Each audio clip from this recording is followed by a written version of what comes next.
Hey, this is Jim Pickler. Doing a demonstration of how Digital River used to build web pages for e-commerce or websites for e-commerce back in 1996 using some of the tool sets available back then.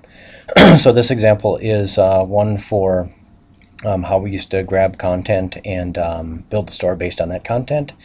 This is a software manufacturer called Forefront. This is a website from the Wayback Machine back from December 31st, 1996.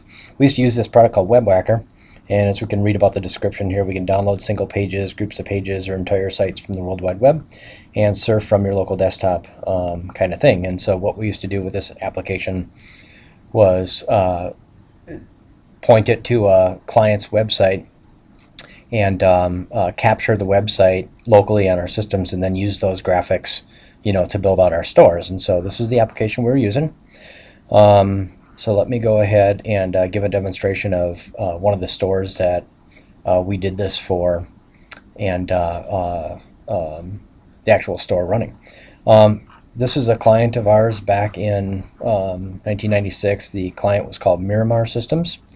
And they had a couple products that we were selling online, and we're facilitating the sale online. This PC MacLan Connect. So this is their home page from the Wayback Machine, November 11th, 1996, and you can kind of get a feel for some of the graphics. You can see the logo on top and product images and some of the navigation images.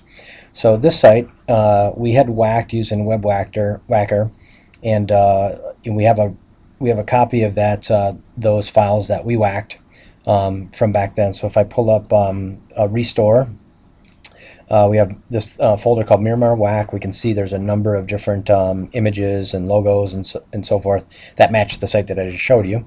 If I look at the details of those files, you can see these were captured back in November 21st, 1996. So those were whacked files from the site,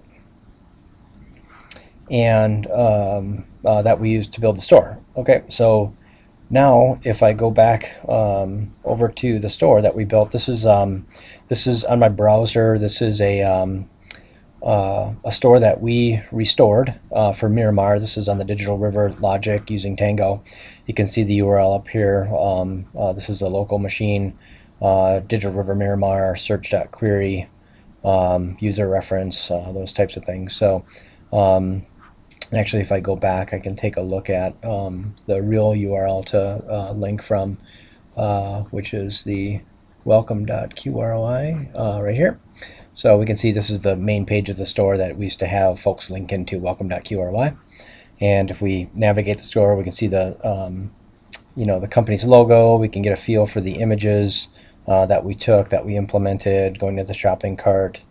Continue shopping, same logo up here. If we go to this product again, we can see this logo was something that we had whacked and built into the store, that kind of thing. So if I go back to the Miramar Wayback Machine archive, one of the things I can take a look at is where Digital River had a link on this particular site to go to the Digital River e-commerce store where we sold their software, and customers could download it. So if I click on sales, this brings me to sales information. Again, this is the Miramar Systems website. Scrolling down a little bit, they've got a number of different channels that they were pitching their products through, and we can see online through Digital River from the Wayback Machine.